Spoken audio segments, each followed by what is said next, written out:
ফাঁসির রশি উঠবে ইলমুদ্দিন, বিচারক সহ সবাই ফাঁসির মঞ্চে গেলেন। ইলমুদ্দিন মুস্কি মুস্কি হাসে। বিচারক জিজ্ঞেস করলেন, ইলমুদ্দিন তোমার কি বিন্দু মাত্র ভয় করে না?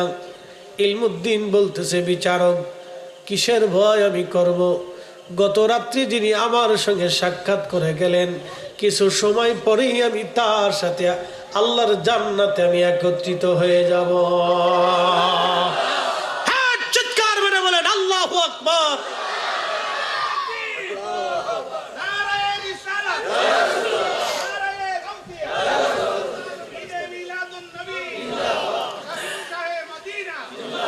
হযরতে ইলমুদ্দিন বলতেছে, বিচারক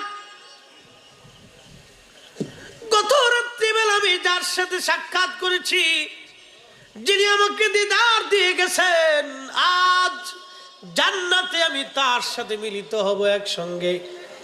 আমি হাসবো না তো কাঁদবো নাকি? আমি সেই খুশিতে হাসতেছি। কিছু সময় পরে আমার ওই রসুলের সঙ্গে আল্লাহর জান্নাতে আমি একত্রিত হব। আহা, হয় না? আরো জোরে বলেন। রসুল আসে না নাই? হ্যাঁ না, হয় না? আরো জোরে বলেন, আসে না নাই?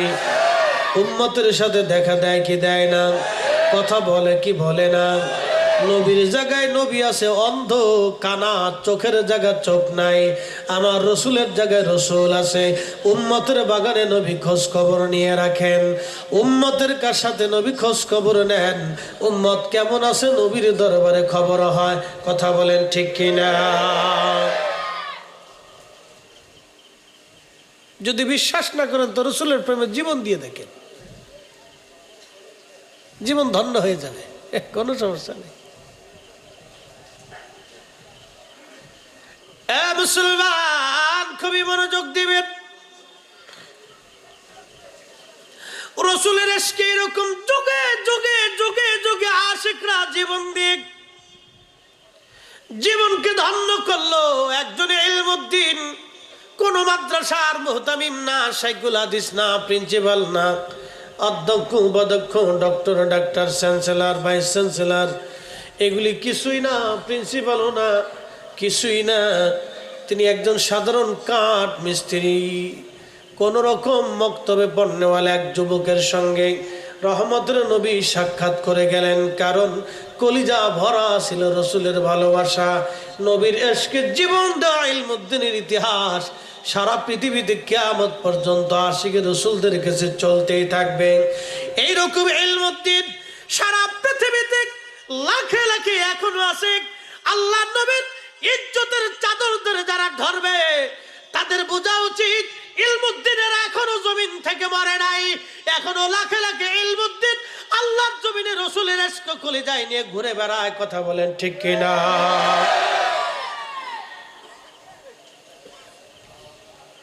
প্রিয় উপস্থিতি,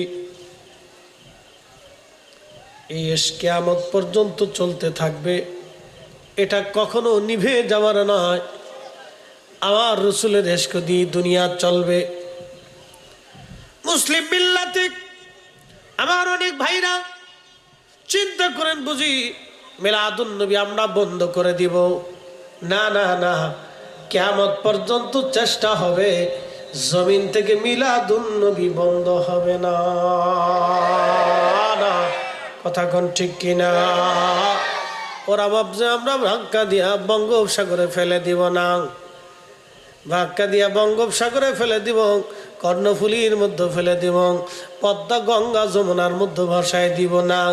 হাজার চেষ্টা করবে, আহলে সুন্নাতুল জামাত এটা আমার জামাত না, এটা আল্লাহর নবীর জামাত, সাহাবায়ে কেরামের জামাত। আল্লাহর ওলিরা এই জামাতের পতাকা নিয়ে জমিনে এসেছিলেন। 360 আউলিয়া, 12 আউলিয়া, অসংখ্য ওলিরা এই জামাতের পতাকা নিয়ে জমিনে এসেছিলেন। এই পতাকা জমিনে উড্ডীন করে রেখে গেছেন। এই জমিনে আল্লাহর ওলিদের উত্তরসূরি এখনো আছে, কিয়ামত পর্যন্ত চলতে থাকবে।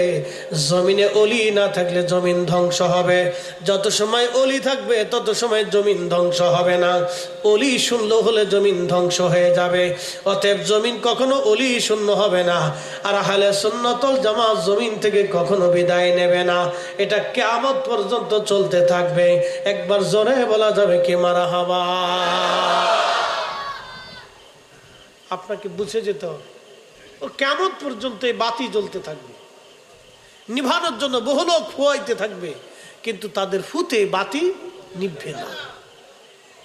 চলবে, এটা নিভবে না।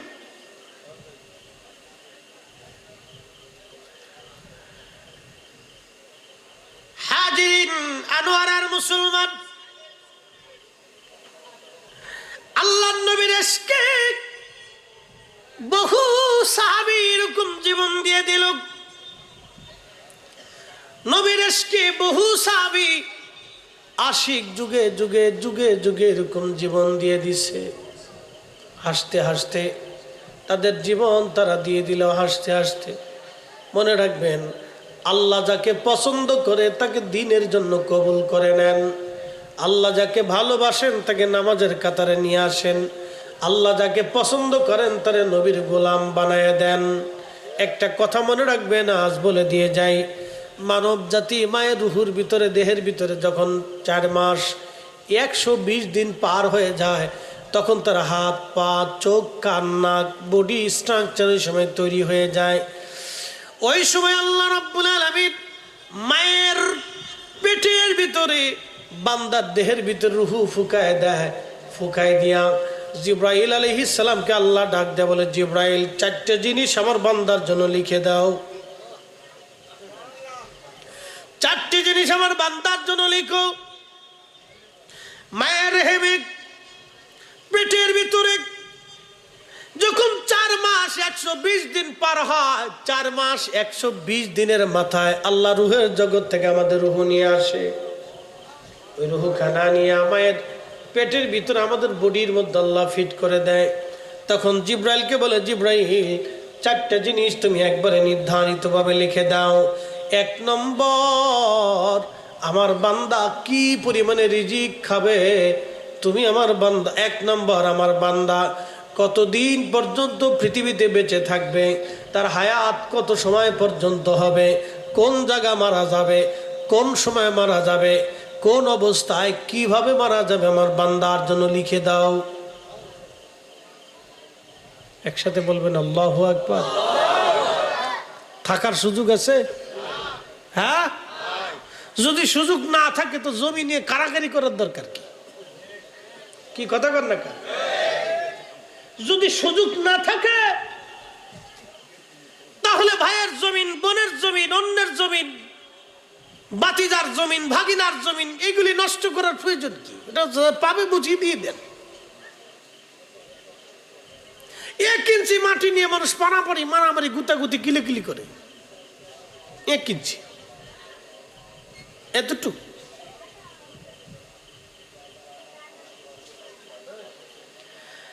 এক ইঞ্চি মাটি নিয়ে মানুষের মারামারি, বিরাট গন্ডগোল। হাজিরিন, যদি পৃথিবীতে থাকার সুযোগ না থাকে তাহলে কেন দুনিয়াতে আমরা আরেকজনের ক্ষতির চিন্তা আমরা করব বলেন? একদিন মাটির ভিতরে হবে ঘরে মন আমার, কেন বন্ধু দালান ঘর। সালাতুন ইয়া রাসূলুল্লাহ আলাইকুম সালামুন হাবিবাল। আল্লাহ বললেন, জিবরিল কোন পর্যন্ত বেঁচে থাকবে তুমি নির্ধারিত করে দাও। আহা, তুমি নির্ধারিত করে দাও কোন পর্যন্ত সে বেঁচে থাকবে। জিবরাইল আলাইহিস সালাম লিখে দেন, এই জন্য আপনার হায়াত যেখানে শেষ আপনি সেখানেই যাবেন। যদি আপনার মৃত্যু আমেরিকা লেখা থাকে, যে কোনো ভাবে আপনি আমেরিকা যাবেনই। মৃত্যু যদি চট্টগ্রাম লেখা থাকে ওইখানে যাবেন, মৃত্যু যদি ঘরের মধ্যে লেখা থাকে তাহলে ওই ঘরের ভিতরেই হার্ট স্ট্রোক করে মারা যাবেন। আল্লাহর কোরআন বলতেছে, কুল, হুজুর আপনি বলে দেন, ইন্নাল মাউতাল্লাযী তাফিরুনা মিনহু ফাইন্নাহু মুলাকীকুম। নবী গো, মানুষ আমার বান্দারা মরণ থেকে পালানোর চেষ্টা করে। হাবিব আপনি বলে দেন, মরণ থেকে পালানোর কোনো রাস্তা নাই। ফাইন্নাহু মুলাকীকুম, এই মরণ তার সাথে মোলাকাত করবে। এই মরণ থেকে পালানোর কোনো রাস্তা নাই, এই মরণ থেকে পালানোর কোনো রাস্তা নাই। ওয়া তাদরি নাফসুম বিআইয়ি আরদিন তামুত। হুজুর আপনি বলে দেন, কোন জায়গা, কোন স্থানে, কোন অবস্থায় তার মৃত্যু হবে আমি আল্লাহ ছাড়া কেউ জানে না, আমি আল্লাহ ছাড়া কেউ জানে না। এই জন্য যেহেতু এটার কোনো গ্যারান্টি নাই, আল্লাহর কোরআন বলতেছে, হুজুর উম্মতকে বলে দেন, ইন্না লিল্লাহ, নিশ্চয় আমরা আল্লাহর জন্য, ওয়া ইন্না ইলাইহি রাজিউন, নিশ্চয় আমরা আল্লাহর কাছে ফিরে চলে যাব। জোরে বলেন, কার কাছে যাব? না, যুবক ভাইরা বলেন, কার কাছে? আল্লাহর কাছে যে ফিরে যাবেন, টাকা পয়সা, সোনা দানা, মিষ্টি, এই তারপরে দই ছানা নিয়ে যাবেন, সুযোগ আছে? বেশি করে দই নিবেন, ছানা নিবেন, মিষ্টি নিবেন। আল্লাহ তোমার লাগে মিষ্টি টিষ্টি নিয়ে এসে এগুলা।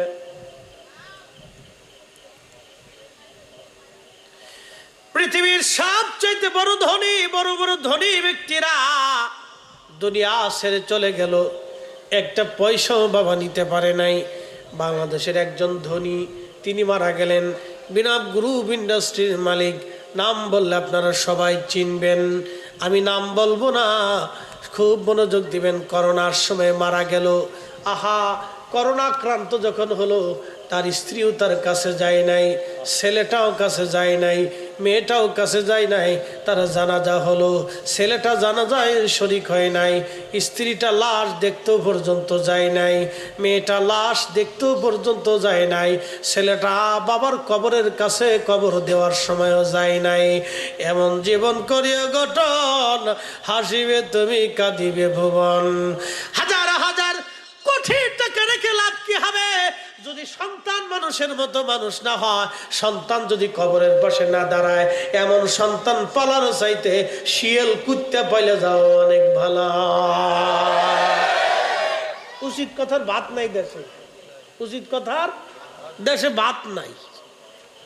উচিত কথা মানুষ শুনে না, মানুষ ভাবে এই লোকটা বেশি ভালো না, সুবিধের না।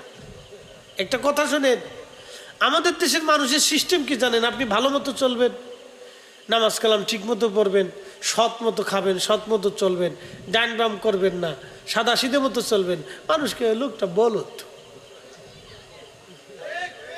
কথা কর না, কে মানুষ কি কর, লোকটা বলত। আর যদি সিটারি বাট পরি, সালাকি টালাকি করেন, খুশাখুশি ঝাইঝামেলা বাধাই দেন, লোকটা খুব চালাক, বিরাট চালাক। ও লোকটা জানে না যে কবরে যাওয়ার পরে যে কি বাটাম চালান চলবে, ওর কবরে কি যে বাটাম চালান, বাপরে বাপ, ওর 14 গোষ্ঠী জীবনে দেখে নাই কি বাটাম চালান আছে। বেশি দিন না তো, শুধু দম ফোরানোর সাথেই শেষ। কি কথা ঠিক কিনা? দম ফোরানোর সাথে শেষ। 24 ঘন্টার ভিতরে পায়খানার রাস্তা দিয়ে পোকা আসে, পোকা পোকা। ও প্রধানমন্ত্রী, রাষ্ট্রপতি, প্রেসিডেন্ট, প্রধান সেনাপতি, ও জাতিসংঘের মহাসচিব, আমেরিকার প্রেসিডেন্ট আর রাশিয়ার প্রেসিডেন্ট চিনে না। পায়খানার রাস্তা দিয়ে পোকা আসে, পোকা। এই পোকা সারা শরীরে ছড়াইয়া গন্ধ আসতে থাকে, বিচ্ছিরি পচা গন্ধ আসতে থাকে। তখন স্ত্রী কই তাড়াতাড়ি সরাও, পোলাকে তাড়াতাড়ি কবর দাও। গ্রামবাসীকে ধুর পচে গেছে, শেষ।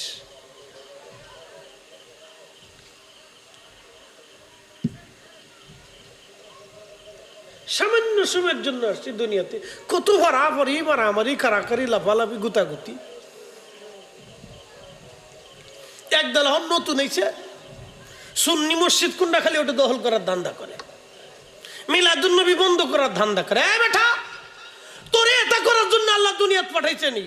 তুই দেখবি যে আমার দেশের গরিব মানুষ কে না খায় রয়েছে, তুই তার ঘরে আগে যা খাবার দে। আর সুলতানু দিল্লুল্লাহি ফিল আরদ, রাজা বাদশারা হচ্ছে আল্লাহর ছায়া, জমিনে আল্লাহ প্রদত্ত ছায়া তারা। একটা গাছ, বট গাছ যেমন সারা মানুষকে ছায়া দেয়, গরু ছায়া দেয়, ছাগল ছায়া দেয়, ও গাছের নিচে যে যায় তারই ছায়া দেয়। আর সুলতানু দিল্লুল্লাহি ফিল আরদ, রাজা বাদশারা হচ্ছে আল্লাহর জমিনে আল্লাহ প্রদত্ত ছায়া, তারা সব মানুষকে ছায়া দিয়ে রাখবে। সব মানুষকে কি দিয়ে রাখবে? কথা কর না, সব মানুষকে কি দিয়ে রাখবে? ছায়া দিয়ে রাখবে। যে বাদশা সব মানুষকে ছায়া দিয়ে রাখবে, সে বাদশা কিয়ামতের ময়দানে ন্যায়পরায়ণ হবে। আমার রাসূল বলছেন, উম্মত তোমরা শুনে রাখো, হাসরের ময়দানে আল্লাহর আরশে আল্লাহর ছায়া ছাড়া আর কোনো ছায়া হবে না। যেই বাদশা এরকম তার প্রজাদেরকে ছায়া দিয়ে রাখবে, ন্যায়পরায়ণ হবে। আল্লাহর কোরআন, রাসূল বলতেছেন কিয়ামতের মাঠে আরশে মুআল্লার নিচে আল্লাহ তাকে আগে জায়গা করে দিবে। জোরে বলেন, আরশে মুআল্লার নিচে আল্লাহ তাকে জায়গা করে দিবে। আরশের ছায়া সে পাইতে থাকবে, যে পৃথিবীতে সমস্ত প্রজাদেরকে ছায়া দিয়ে রাখে। আর-সুলতানু দিল্লুল্লাহি ফিল আরদ, এই হাদিস যদি ওরা বুঝতো তাহলে ফারাফারি কারাকারি গুতাগুতি ফিডে ফিডে তা করতো না। ঠিক বাড়ি যা কয়ে না, অনর করার দরকার নেই। ও তা তাবারও খেয়ে তারপরে খাইতে খাইতে যা কম, ঠিক ঠিক ঠিক ঠিক ঠিক ঠিক ঠিক। আমি আল্লাহ রসুলের কথা বলতেছি। আচ্ছা বলেন তো, সারা পৃথিবীতে খেলাফত ছিল, খলিফাতুল মুসলিমিন হযরত ওমর অর্ধ পৃথিবীর শাসক ছিল। তখন কি তার শাসন আমলে রাজ্যের ভিতরে খ্রিস্টান ছিল না? ইহুদি ছিল না? তো উনি কি তাদের ওই খ্রিস্টান বাড়িঘর আগুন দিয়ে পুরাই দিছে? তাদের কি নিরাপত্তা দেয় নাই? খাবার দেয় নাই?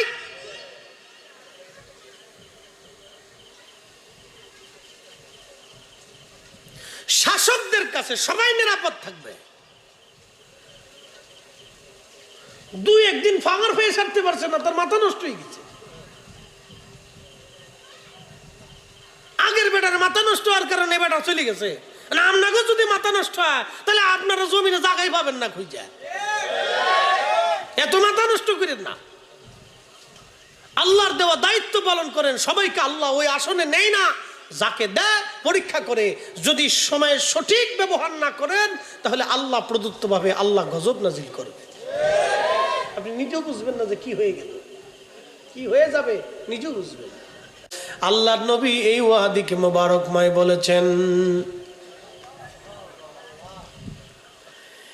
এই ওয়াদি পার হওয়ার পরে ইউনিভার্সিটি থেকে শুরু হয়ে উহুদ পাহাড়ের শেষ সীমানা পর্যন্ত মদিনার হাওদ, মদিনার সীমানা, এই সীমানার ভিতরে কোনোদিন তিনি জুতা পরেন নাই, পায়খানা করেন নাই, পেশাব করেন নাই, থুতু নিক্ষেপ করেন নাই।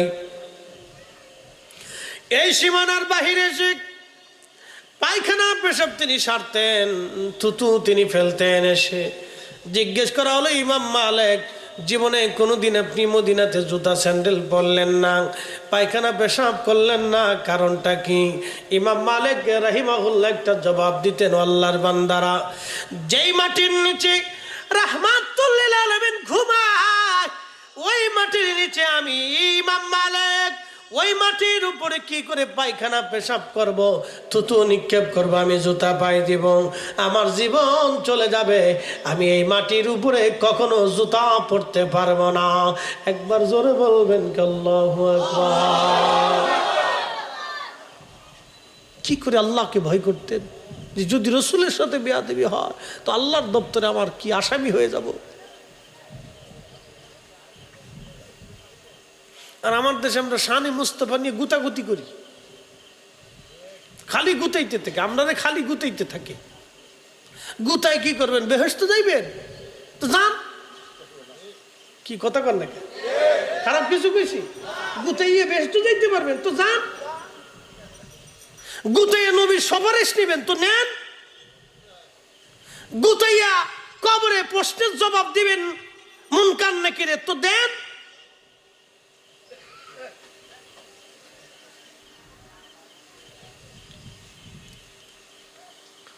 প্রিয় মুসলমান, খুব মনোযোগ দিয়ে আল্লাহ জিব্রাইলকে আল্লাহ বলে দে, জিব্রাইল প্রথমটা লিখে দাও কোন পর্যন্ত তারা হায়াত হবে। এই হায়াতের কথা বলতে যে পর্যন্ত চলে আসছি, 2 নম্বর কি পরিমাণে সে রিজিক অন্বেষণ করবে, রিজিক খাবে বলে দাও। আচ্ছা, আমার দেশের যারা কোটি কোটি টাকার মালিক হয়ে দুর্নীতি করে মালিক হইল, অ্যাটেনশন মনোযোগ দিবেন। বলে হুজুর কেমনে? কয়েকদিন আগে আমার ঢাকাতে হাসনাবাদে একজন জমি বিক্রি করে, জমির ব্যবসা করে, ওনার অফিসে আমি বসে রয়েছি, দেখলাম একজন লোক আসছেন, তিনি 60 কোটি টাকা দেওয়া জমি কিনবে বায়না করে গেল। আমার বলতেছে হুজুর লোকটার চিনেন নি? আমি বললাম না, ওনার সাথে পরিচয় নাই। তার মাথায় টুপি, মুখে দাড়ি, গায়ে পাঞ্জামি, বিরাট সুন্দর লেবাস, দেখলে মনে হবে বিরাট বড় সাইকুল হাদিস। হ্যাঁ, লেবাস দেখলে মনে হবে সাইকুল হাদিস, বিরাট বড় সাইকুল হাদিস মনে হবে। লেবাস দেখলে বোঝার কায়দা নাই যে এত বড় সোরা, আন্তর্জাতিক সোরা। 60 কোটি টাকা দিয়ে জায়গা কিনতে আসছে। আমার বললো হুজুর আপনি কি চিনলেন? আমি বললাম না, চিনি নাই।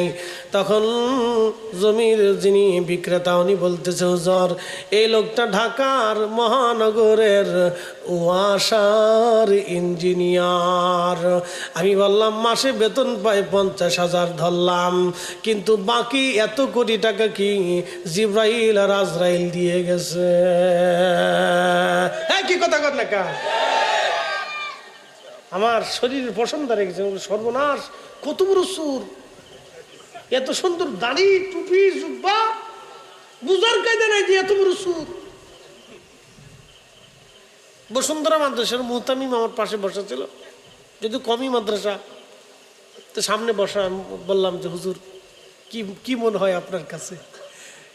দেখে তো সিনার কোনো কায়দা নাই, এটাই চলতেছে। আহা, 1 টাকাও তার না, সব আমাদের টাকা। 18 কোটি মানুষের টাকা, 18 কোটি। আল্লাহ যাহা বরাদ্দ করেছে তার চেয়ে 1 দানা ভাতও বেশি খাইতে পারবে না। কি কথা কন না কেন?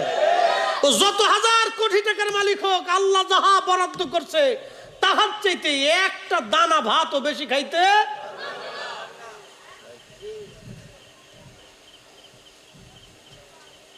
শুধু শুধু ব্যাংকে রাখছে, শেষে ফুলা বোতল সার মুড়ি দেবে। বোতল সারে চিনচিনি, বোতল একটা ধরে টান দিয়ে এসে খাইয়া বাপের কবে বিয়াই ভালো আছো? হ্যাঁ বলবে তো। বুড়া কালে থাপড়াইব, বাপেরে পিটাইব, বৃদ্ধাশ্রমে দিয়ে আসবে। মাইয়া কি করবো জানেন? রাত 3টের সময় আসবে, আইসিয়ে পোলা একটা ধরে লই আইব, বাপে জিগিব কেডায়? আমার বয়ফ্রেন্ড, আমি নাম দিছি কুত্তা ফ্রেন্ড। এগুলি চলতেছে, ঠিক তাই হবে। আপনি হালাল রুজি করেন, হালাল খাবার দিয়ে সন্তানকে মানুষ বানিয়ে রেখে যান, এটাই জীবনের সার্থকতা। কথা কোন ঠিক কিনা? এটাই জীবনের সার্থকতা। হালাল রুজি করেন, হালাল রুটি করেন, হালাল খাবার খান, হালাল জিন্দিগি গঠন করেন, সন্তানরে হালালে মানুষ বানিয়ে রেখে যান, এটাই জীবনের সার্থকতা। এছাড়া আর জীবনের কোনো সার্থকতা নাই, কোনো সার্থকতা নাই। হ্যাঁ, কথা কর না কেন? জোরে বলো। এটাই সার্থকতা, এর বাহিরে কোনো সার্থকতা। যদি আপনি 1000 কোটি টাকা রেখে যান, ছেলে যদি মানুষ না হয়, কবরের পাশে না দাঁড়ায়, তাহলে আপনার জীবনটা বৃথা, আপনার জিন্দিগি বৃথা। এই জন্য সন্তানদেরকে সুন্নি আকীদার ভিতরে আসল সুন্নিয়তদেরকে শিক্ষা দিয়ে মানুষের মতো মানুষ বানায় যান। মরে যাবেন কবরের পাশে দাঁড়াবে, মরে যাবেন মাহফিলের কোনায় বসে দোয়া করবে, মরে যাবেন বাড়িতে উলামা ইকরাম নিয়ে এলাকাবাসী নিয়ে মিলাদ দিয়ে ফাতিহা করে দোয়া করবে, মরে যাবেন নামাজের পরেও আপনার জন্য কাঁদতে থাকবে, দোয়া করতে থাকবে। বাবার জীবনের সার্থকতা এটাই, মায়ের জীবনের সার্থকতা এটাই। হারাম জীবন গঠন করে কোটি টাকা রেখে দিয়ে সন্তানকে অমানুষ বানিয়ে রেখে দিয়ে কোনো লাভ নাই, কোনো ফায়দা নাই। ওই টাকার জন্য কিয়ামতের ময়দানে আপনাকে হাজার হাজার কোটি কোটি বছর মানুষের দাঁড়ে দাঁড়ে ভিখারির মতো ঘুরতে হবে। ভাই মাফ করে দাও, মাফ করে দাও। সেই সময় আমরা বলবো আইসি গেটাও দূর হয়ে যা শয়তান, দুনিয়াতে আমার রক্ত চুষে খেয়েছিস, আজকে কোনো মাফ হবে না, দূর হ বেটা, আমার জিনিস আমাকে তুই ফিরাই দে। আল্লাহ বলবেন বান্দা, ফেরেশতারা তার আমল থেকে এই আমল দিয়ে আমার বান্দার পাওনা মিটিয়ে দাও। একসাথে বলবেন আল্লাহু আকবার। মেলা বুজুর্গ নিয়ে কবরে গেছে, শেষ পর্যন্ত হাসরে দেখবে কিচ্ছু নাই, কিচ্ছু নেই।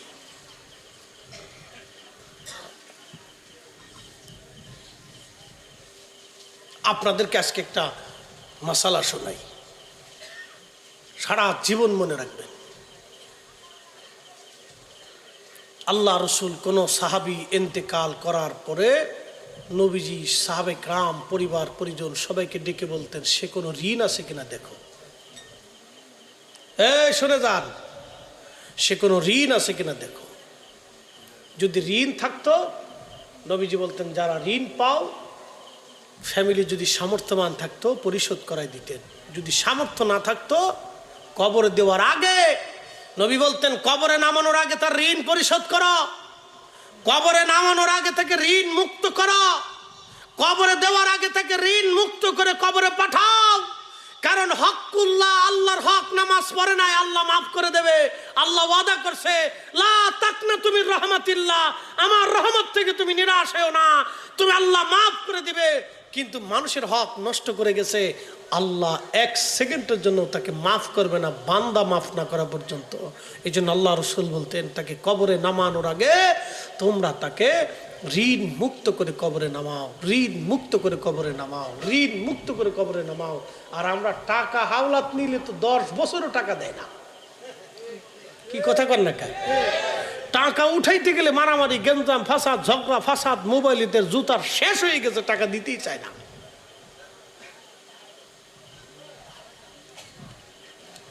কষ্ট হচ্ছে আপনাদের, বুঝতে হবে আপনাদেরকে। আনোয়ারান মুসলমান হাজিরিন, নবীজি বলতেছে উম্মত 2 নম্বর কি পরিমাণে রিজিক শেখাবে আল্লাহ বরাদ্দ করে দেন। একটা দানা বেশিও আপনার জুটবে না আল্লাহর বরাদ্দের বাহিরে। যাহা আল্লাহ বরাদ্দ রেখেছেন আপনি তাহাই পাবেন, এর বেশি আপনি পাবেন না, কম আপনি পাবেন না, বরাদ্দ আল্লাহর। এই জন্য কোনো মানুষের রিজিকে আপনি হাত দিবেন না, কোনো মানুষের সম্মান ইজ্জতে আপনি হাত দিবেন না। 3 নম্বর আল্লাহ রসুল বলতেছেন উম্মত তার জন্য বরাদ্দ হয়ে যায়, সে কি পরিমাণে ইজ্জতওয়ালা হবে, মান সম্মানওয়ালা হবে, এটা আমার আল্লাহ তার আমল নামায় বরাদ্দ করে দেয়। এই জন্য আল্লাহ রসুল বললেন আমার উম্মত, এক মুমিন আর এক মুমিনের মাল আমি হারাম করে দিলাম, অর্থাৎ একজন মুসলমানের মাল আপনি অনুমতি ছাড়া আপনি নিতে পারবেন না, এটা আপনার জন্য হারাম। এক মুমিন আর এক মুমিনের ইজ্জত আমি আল্লাহ হারাম করে দিলাম, নবী হারাম করে দিলাম। এক মুমিন আর এক মুমিনের ইজ্জত নিয়ে সিনিমিনি খেলতে পারে না, তার সম্মান হানি আপনি করতে পারেন না, এটা আল্লাহ হারাম করে দিয়েছেন, আল্লাহ হারাম করে দিয়েছেন, আল্লাহ হারাম করে দিয়েছেন। আল্লাহ রসুল বলছেন আমার উম্মত 3টা জিনিসের নিরাপত্তা তুমি যদি দিতে পারো তাহলে আমি আল্লাহর রসুল তোমাকে নিয়ে জান্নাতে চলে যাব। আমি নবী তোমারে গ্যারান্টি দিলাম, তুমি 3টা গ্যারান্টি আমারে দাও। 1 নম্বর চোখের গ্যারান্টি তুমি যদি আমাকে দাও, 2 নম্বর জিহ্বার গ্যারান্টি যদি আমাকে দাও, 3 নম্বর গুপ্তাঙ্গের গ্যারান্টি যদি আমারে দাও, আমি নবী তোমারে জান্নাতের গ্যারান্টি দিলাম। আল্লাহু আকবার। কয়টা গ্যারান্টি? হ্যাঁ জোরে বলেন কয়টা? তিনটা। 1 নাম্বার চোখের গ্যারান্টি, 2 নাম্বার জিহ্বার গ্যারান্টি, 3 নাম্বার গুপ্তঙ্গের গ্যারান্টি যদি তুমি দিতে পারো তো উম্মত আমি তোমাকে জান্নাতের গ্যারান্টি দিয়ে দিলাম।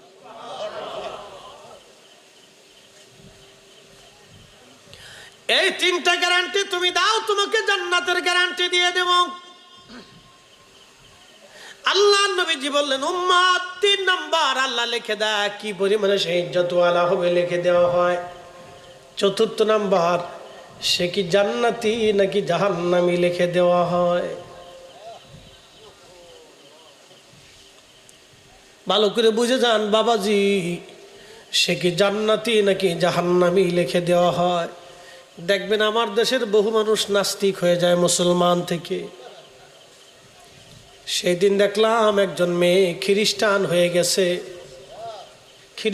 হয়ে গেছে, মুসলমান। আমার ফরিদপুরে কয়েকটা মেয়ে খ্রিস্টান হয়ে গেছে। আমার ফরিদপুরে কিছু এক লোক বের হয়ে গেছে নতুন, তারা সুন্দর পোশাক আশাক পরে লালন ফকিরের ওই মতবাদে যাইয়া তারা মানুষদেরকে নিয়ে নিয়ে খ্রিস্টান বানিয়ে ফেলতেছে, ওই মতবাদে ঢুকিয়ে ফেলতেছে।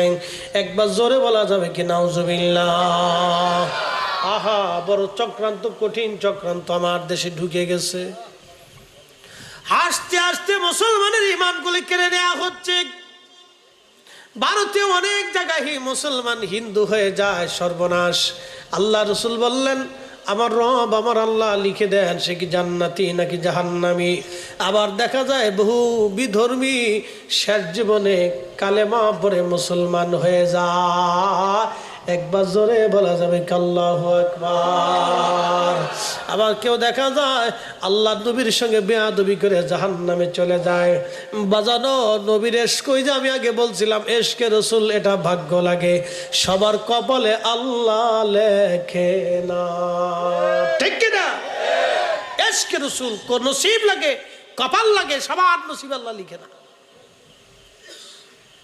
এটা আল্লাহর দয়া। পূর্ব জামানাতে বনী ইসরাইলের এক বান্দা আল্লাহকে বলতেছে আল্লাহ তুমি আমার 500 বছর হায়াত দাও। তা আল্লাহ বললেন তুমি 500 বছর হায়াত দিয়ে কি করবা? বলে রব্বুল আলামিন এই 500 বছর ধরে আমি তোমার ইবাদত করব, 500 বছর ধরে তোমার বন্দেগী করে আমি তোমার খুশি করব।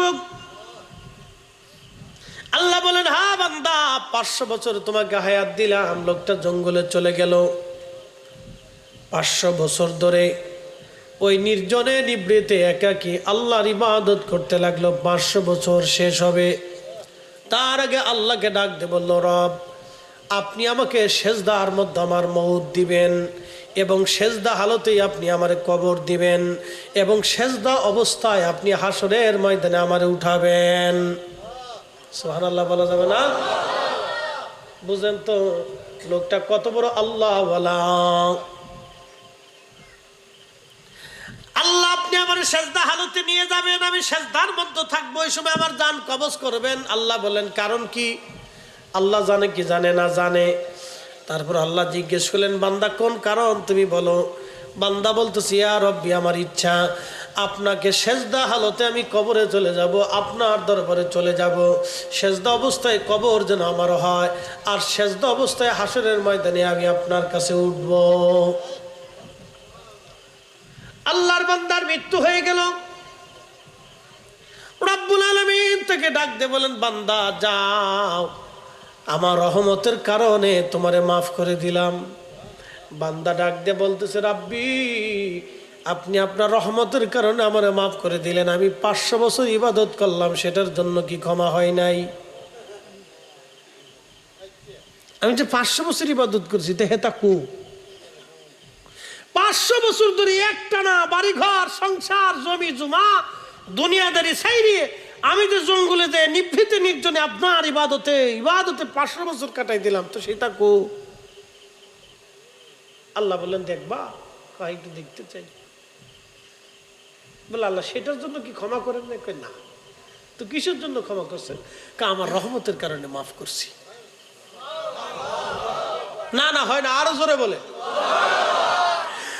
قل يا عبادي الذين اسرفوا على أنفسهم أنفسهم لا تقنطوا من رحمة الله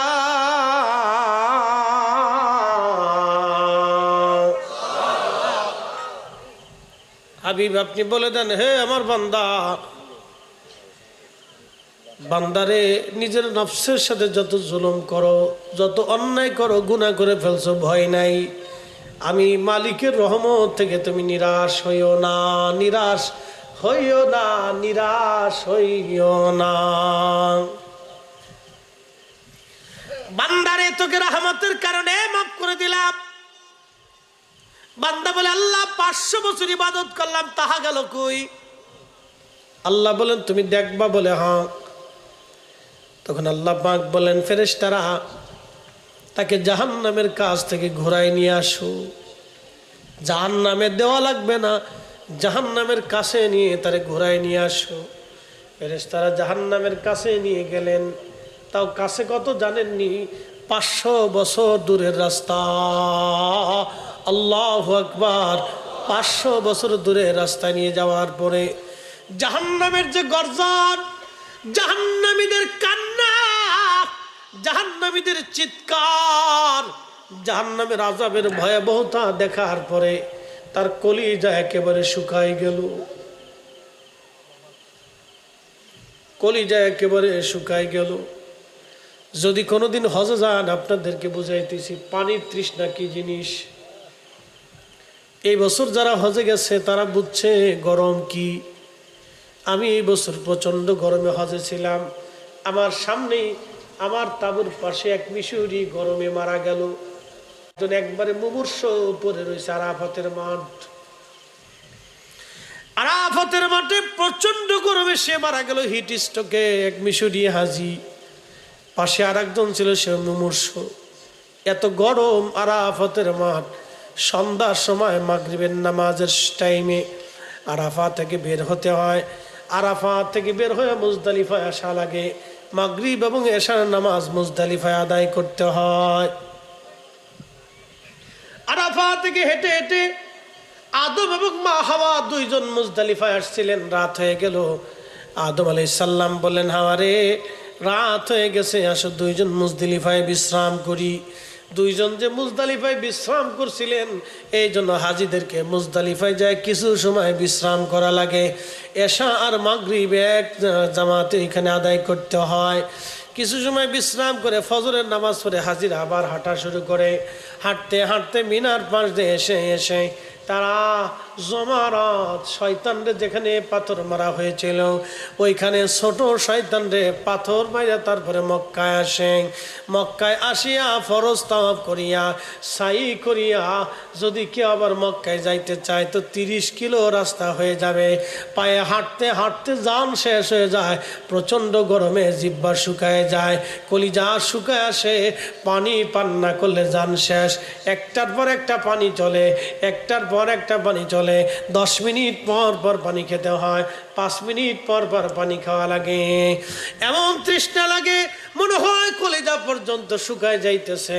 কলিজা পর্যন্ত একবারে শুকায় যায়, দিব্যাগুলি শুকায় যায়, গলাগুলি শুকায় আসে, ভিতর থেকে একবারে শুকায় যায়। পানির এমন তৃষ্ণা ছটফট ছটফট শুরু হয়ে যায়। পানির কঠিন বড় তৃষ্ণা লাগে। ওই সময় আল্লাহর নবী বলতেছেন, উম্মতেরা রে, জাহান্নামের কাছে যাওয়ার পরে আল্লাহর বান্দার কলিজা একবারে শুকায় গেল, পানির তৃষ্ণায় সে পাগল পারা হয়ে গেল। আল্লাহ ফেরেশতাকে বলেন, ফেরেশতা, এক পেয়ালা পানি নিয়ে মানবের শুরুতে তুমি হাসরের পাশে এক পাশে দাঁড়ায় থাকো, দেখো আমার বান্দা কি করে। সারা অঞ্চল ভরে তন্ন তন্ন করে পানি পায় না, তো পানি নিয়ে দাঁড়িয়ে দিচ্ছে। ফেরেশতা তো দৌড়ে আসছে, আমাকে পানি দিবেন? কেন দিব? পানি দেন, আমার কলিজা একবারে শুকাই গেছে, পানি দিতে পারি, বিনিময় দাও, কিছু দাও। বলে এগুলো তো নাই, তো কি আছে? যা আছে তাই দাও। বলে আমার 500 বছরের আমল আছে, 500 বছরের আমল আমাকে দিয়ে দাও, তুমি পানি নিয়ে যাও। কত বছর? হয় না, হয় না, কত বছর? 500 বছরের আমল তুমি নিয়ে যাও, পানি দাও, কলিজা শেষ হয়ে যাচ্ছে। 500 বছরের আমল দিক পেয়ালার পানি খাইয়ে কলিজা যখন ঠান্ডা হলো, আল্লাহ ডাক দিছে, বান্দা বুঝছো নি তুমি বান্দা 500 বছরের ইবাদত এক পেয়ালা পানির বিনিময়ে বিক্রি করে দিলা রে বান্দা। দুনিয়াতে 500 বছর ধরে আমি তোমারে কত পানি খাওয়াইছি বান্দারে, কত রিজিক তোমারে দিছি, শ্বাস প্রশ্বাস নিঃশ্বাস দিয়েছি, সূর্যের আলো দিছি, জমিনে ফসল দিয়েছি, গাছে ফল দিয়েছি, নদীতে পানি দিয়েছি, নদীর ভিতরে মাছ দিয়েছি, কত রকমের রিজিক আমি তোমারে খাওয়াইছি, কোনোটার হিসাব আজকে লাগবে না। তুমি এক পেয়ালা পানি দিয়ে 500 বছরের নেকি বিক্রি করে দিলা। আমার বান্দা 500 বছর ধরে তুমি যে পানি পান করছো তার এক পেয়ালা পানির হিসাব দিয়ে তুমি জান্নাতে চলে যাও।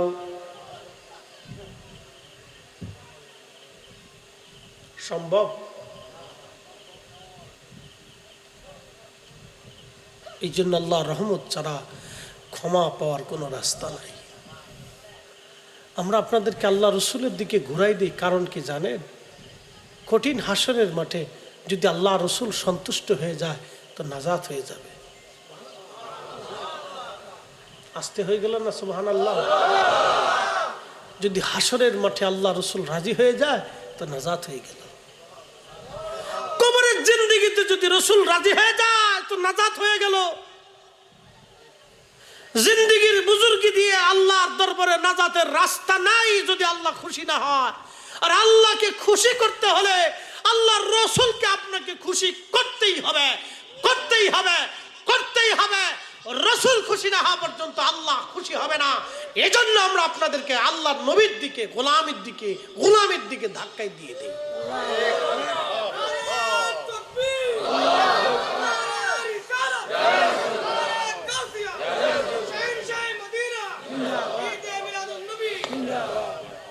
আল্লাহকে যে পাইতে চায় হযরতকে ভালোবেসে,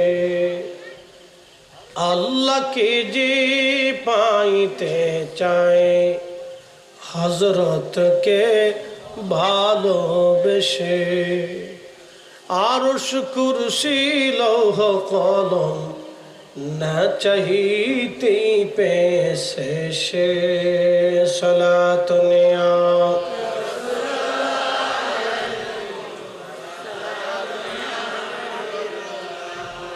হয় না? আর জোরে বলেন সালাত নিয়া রাসূলুল্লাহ।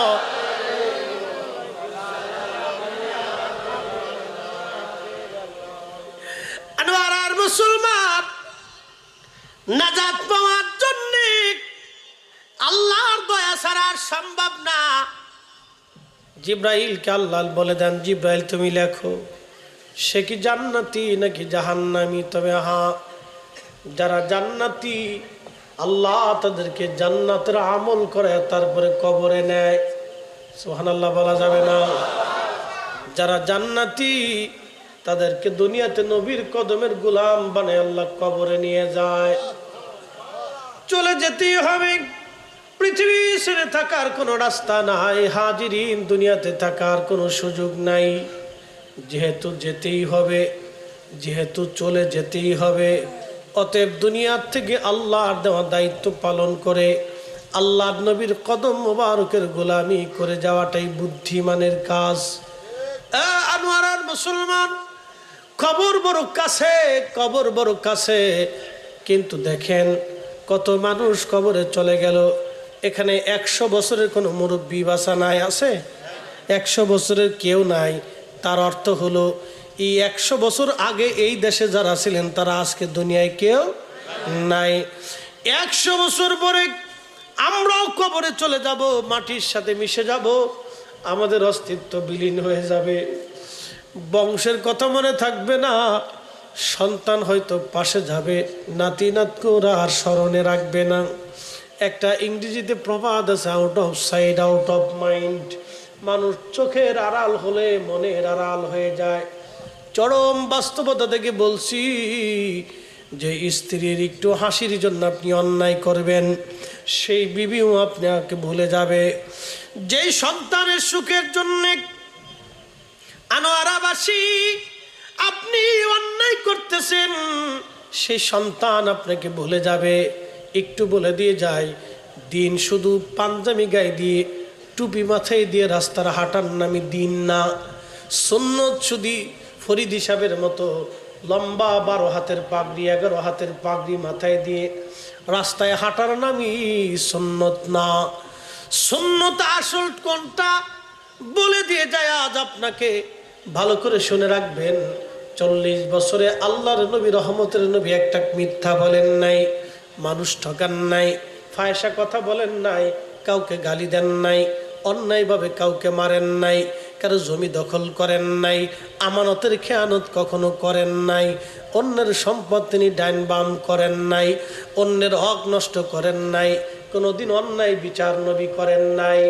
আহা, রহমতের নবীর 63 বছরের জীবনে কোনোদিন আপনি দেখবেন না আল্লাহর নবী কখনো অন্যায় বিচার করেছেন।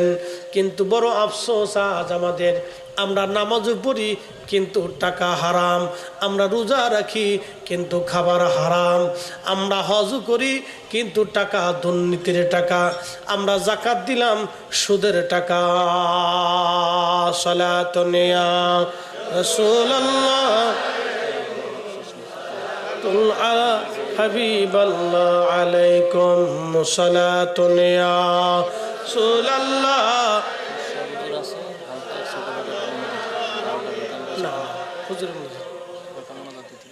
কারেন্ট গেল না আসলো? হ্যাঁ, ও আইসে, ওই যে কারেন্ট ভিতরে।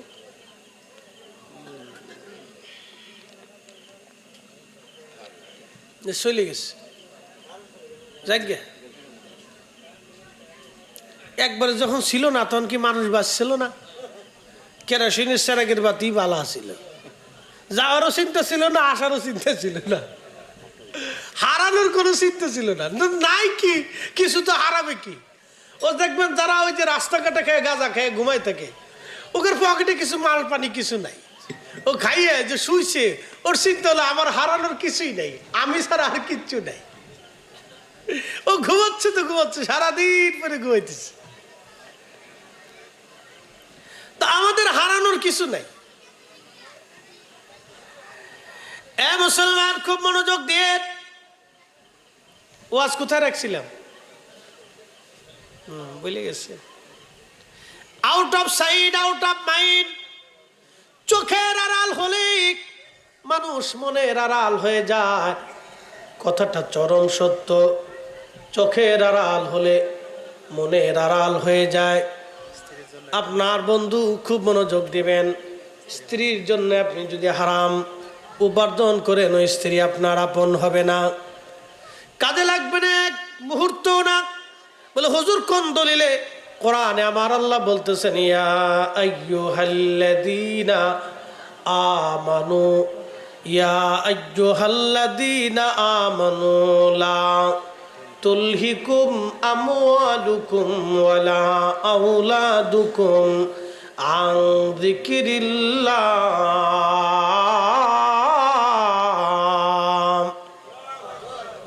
হে ইমানদার, সম্পদের প্রেমে পড়ে, সন্তানের ভালোবাসায় পড়ে তোমরা আমি আল্লাহর জিকির থেকে গাফেল হইও না। আজকের মাহফিল আল্লাহর জিকির। মাহফিল কার জিকির? ও তো বেদাত কয়, সে তো বেদাত বলতেছে। তো বইলে কি করবেন? বেহেশত পাবেন? তো বইলে কি করবেন? কবরের প্রশ্নের জবাব দেবেন? তো বইলে কি করবেন? আমার জাহান্নামে পাঠাইতে পারবেন?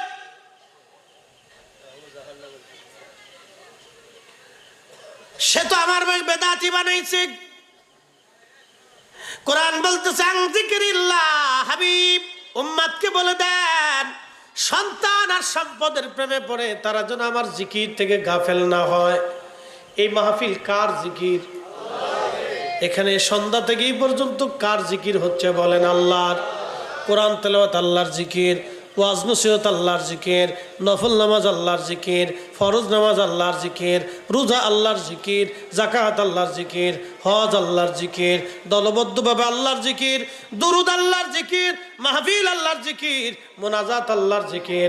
যারা বেদাত বেদাত করে চিল্লাইলো, ওরা ওদের কাজ আঞ্জাম দিয়েছে একটা, তারা শয়তানের কাজ আঞ্জাম দিয়েছে, আল্লাহর কাজ আঞ্জাম দিতে পারে না। কিসের কাজ আঞ্জাম দিছে? শয়তানেরটা দিছে, আল্লাহরটা দিতে পারে নাই। শয়তানকে খুশি করছে। তার একটা কথার কারণে যদি একজন মুসলমান এখান থেকে মাহরুম থাকে, আন যিকরিল্লাহ, সে আল্লাহর জিকির থেকে মাহরুম থাকলো। আহা, কি হতভাগা সে। কোরআন বলতেছে, হুজুর উম্মতকে জানান, সম্পদ সন্তানের মোহে যেন আমার বান্দারা আমি আল্লাহ জিকির থেকে মাহরুম না হয়। যদি হয়, وَمَن يَفْعَلْ ذَلِكَ فَأُولَئِكَ هُمُ الْخَاسِرُونَ।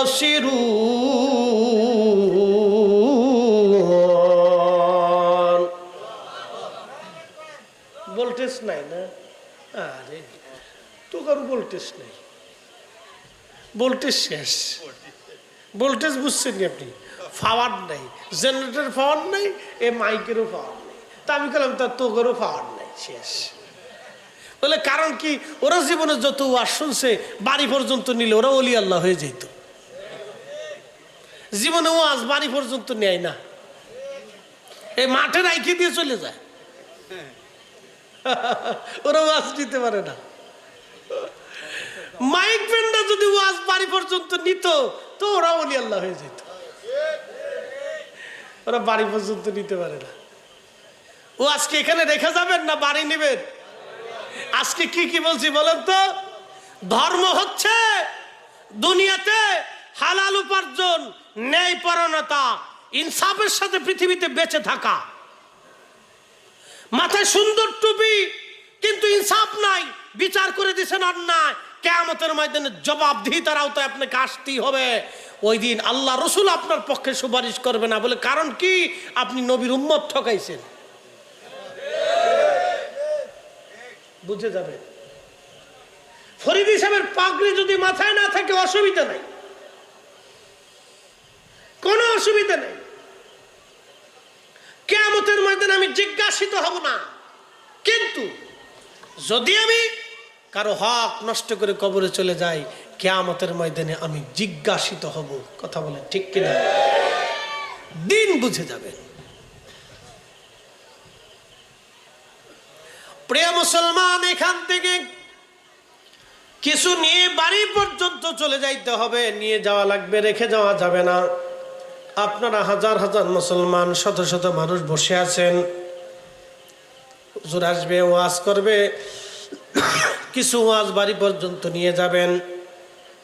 একটা ঘটনা শোনাবো, তারপরে আপনাদেরকে নিয়ে বিদায় নিব। পৃথিবী বিখ্যাত একজন বড় মুজাদ্দিদ ছিলেন, ইসলামের সর্বপ্রথম মুজাদ্দিদ, তার নাম ওমর ইবনে আব্দুল আজিজ। ওমর ইবনে আব্দুল আজিজ তিনি ইসলামের পঞ্চমতম খলিফা। খোলাফায়ে রাশিদিনের অনুকূলে ওই সিস্টেমে তিনি রাজ্য চালাইছিলেন 2 বছর। মুসলিম মিল্লাতের খলিফা ছিলেন। উমাইয়াদের মধ্যে তিনি সর্বশ্রেষ্ঠ একজন খলিফা। তার স্ত্রীর নাম ছিল ফাতেমা। তার স্ত্রীর নাম ফাতেমা। একদিন তিনি বাইতুল মালে গেলেন, খুব মনোযোগ দিবেন, বাইতুল মালে গেলেন। বাইতুল মালে যাওয়ার পরে ছোট্ট সন্তান ছেলেটাকে নিয়ে গেলেন, স্ত্রী ফাতেমাও তার সঙ্গে গেল। বাইতুল মালে অনেক ফল আসছে। বাইতুল মাল মানে রাষ্ট্রীয় কোষাগার। ধরেন বাংলাদেশ ব্যাংক, ধরেন বাংলাদেশ ব্যাংক। তখনকার দিনে এই সিস্টেম ছিল না। চাল আসতো, ডাল আসতো, তেল আসতো, লবণ আসতো, বিভিন্ন পণ্য সামগ্রী বাইতুল মালে জমা হতো, ট্যাক্স আসতো, এবং বিভিন্ন দেশ থেকে জিজিয়া কর আসতো। এগুলি সব বাইতুল মালে জমা হতো। তো কিছু ফল আসছে বাইতুল মালে। ওমর ইবনে আব্দুল আজিজ রাদিয়াল্লাহু আনহু বাইতুল মালে গেলেন, ছেলেটাকে ছেড়ে দিয়েছেন, ও ঘুরতেছে, দৌড়াচ্ছে, বাচ্চা মানুষ। দৌড়াই দৌড়াইয়া ওই যে ফল রাখা, আপেল রাখা, দৌড়াই যে বাচ্চাটা আপেলে হাত দিয়ে আপেলটা মুখের মধ্যে নিয়ে কামড় দিয়ে খাওয়া শুরু করছে। হযরত ওমর ইবনে আব্দুল আজিজ রাদিয়াল্লাহু আনহু দৌড়ে আসলেন, হাতটা চেপে ধরলেন, হাতটা চেপে ধরে বাচ্চার হাত থেকে আপেলটা সরাই নিয়ে গেলেন এবং বাচ্চার মুখের মধ্যে এইভাবে চাপ দিয়ে ধরলেন। মুখের মধ্যে চাপ দিলে বাচ্চা হা করে ফেলছে, ছোট মানুষ। তিনি আর একটা আঙ্গুল দিয়ে বাচ্চার মুখের ভিতর থেকে আপেল টেনে বের করে নিয়ে আসলেন। ইসলাম কি আপনি বুঝে যাবেন আজ? শুধু টুপি মাথায় দিয়ে রাস্তায় ঘোরার নামে ইসলাম না, আপনাকে দিন বুঝে যেতে হবে। আপেলটা আস্তে করে মুখের ভিতর থেকে বের করে নিয়ে আসলেন। ফাতিমা দৌড়ে আসছে, ওনার স্ত্রী বলতেছে, স্বামী বাচ্চাটা তো বুঝে না, ওর এইভাবে কষ্ট না দিলেও তো পারতেন, ও ছোট মানুষ কান্না করতেছে, আপনি তার আপেল দিলেই বা কি হতো, ও একটু আপেল খেয়ে ফেললে বা কি হতো।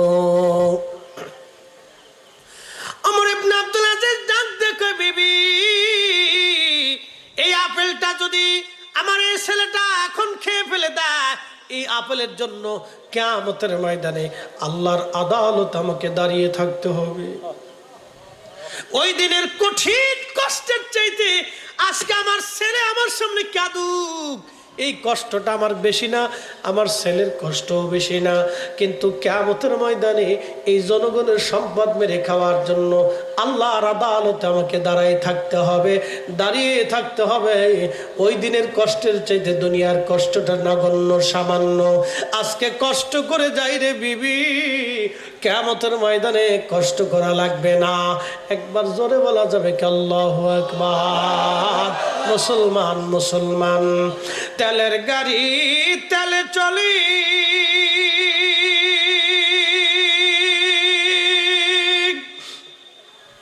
হাওয়ার গাড়ি হাওয়ায় উড়ে, বিনা তেলে চালায় গাড়ি নবী সুলাইমান। আমরা সেই মুসলমান, আমরা সেই মুসলমান। মুসলমান না টুসলমান হয়েছে। নির্বাচন আসবে না সামনে, ভোট টোট বুঝে চুঝে দিয়ে টাকা পয়সা খেয়ে দিন না। ঠিক করলেও ঠিক, না ঠিক করলেও ঠিক। টাকা পয়সা খাইয়ে ভোট দিন না, ভালো ব্যক্তি দেখে দিন, ভালো লোক দেখে দিবেন, যে ইনসাফ করবে, ন্যায় বিচার করবে, সমবন্টন করবে, গরিবের হক বুঝাই দিবে, এই লোক দেখে ভোট দিয়ে সিল মেরে দিয়ে। আজের লোকরে দিয়েন না, টাকা খাইয়া দিন ভরে সাক্ষী দিয়েন না, আমার ভাইয়ের চরিত্র ফুলের মতো পবিত্র, গম চুরি করে শেষ করে দিচ্ছে, এরকম সাক্ষী দিয়েন না। মুসলমানের জবানের অনেক দাম। হ্যাঁ, কি কথা কর না কেন? মুসলমানের জবানের কি দাম বুঝাইতেছি আজকে। এখানে বিয়ে করছেন কারা কারা? হাত উঁচা করেন। না না, ওই যে ওরা করে নাই। যারা বিয়ে না থাক, বাদ দিলাম। যারা বিয়ে করেন নাই তারা হাত উঁচা করেন। যারা বিয়ে করেন নাই, অবিবাহিত যারা, তারা আজকে যুদ্ধ হবে। অবিবাহিত আর অবিবাহিত আজকে যুদ্ধ হবে। কিরে, যারা বিয়ে করে নাই তারা, তুই বিয়ে করছস, তা হাত উঁচা করস না কে? আচ্ছা ঠিক আছে, হাত নামান। যারা বিয়ে করছেন আমার দিকে তাকান। বিবাহের সময় ইজাব কবুলে সাক্ষী কয়জন? কথা কন না, সাক্ষী কয়জন? দুইজন। দুই মুসলমানের সাক্ষীতে আপনার স্ত্রী আপনার জন্য হালাল, আপনি আপনার স্ত্রীর জন্য হালাল, আপনার ছেলে বৈধ, মেয়ে বৈধ, আপনার সংসার বৈধ। আপনার মা বাবার বিবাহের মাধ্যমে দুই সাক্ষীর সাক্ষ্যের কারণে আপনি নিজে বৈধ সন্তান। মুসলমানের সাক্ষীর অনেক দাম। এই জবান অপবিত্র করবেন না, মিথ্যা সাক্ষী দিবেন না, কারো চরিত্র যদি খারাপ থাকে তার চরিত্র সম্পর্কে ভালো সাক্ষ্য দিবেন না। মুসলমানের জবানের অনেক দাম। আপনি জানেন এই জবানের কত দাম? যে সাক্ষীর কারণে আপনার হালাল হচ্ছেন, আপনার মা হালাল হচ্ছে, আপনার বাবা হালাল হচ্ছে, আপনি নিজে বৈধ সন্তান হচ্ছেন, আপনার স্ত্রী হালাল, আপনি স্ত্রীর জন্য হালাল, আপনার সন্তান বৈধ হচ্ছে। রাস্তা বলে দৌড়াইতেছেন, ও ভাইয়ের চরিত্র ফুলের মতো পবিত্র, চিৎকার করতেছে। ফুলের মতো পবিত্র একমাত্র আমার রসুল ছাড়া পৃথিবীতে আর কেউ নাই। এই কথা বলে, আমার রসুল ছাড়া পবিত্র চরিত্রের পৃথিবীতে আর কেউ, কার কথা কর না কেন, কেউ। এই মিথ্যা স্লোগান, এগুলো সব ডাহা মিথ্যা স্লোগান, মিথ্যা স্লোগান। এই মিথ্যা স্লোগান বন্ধ করতে হবে।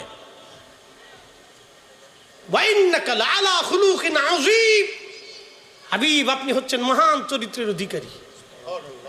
এই চরিত্র, পবিত্র চরিত্র একমাত্র আমার রসুলের ছিল। কি কথা কর না কেন?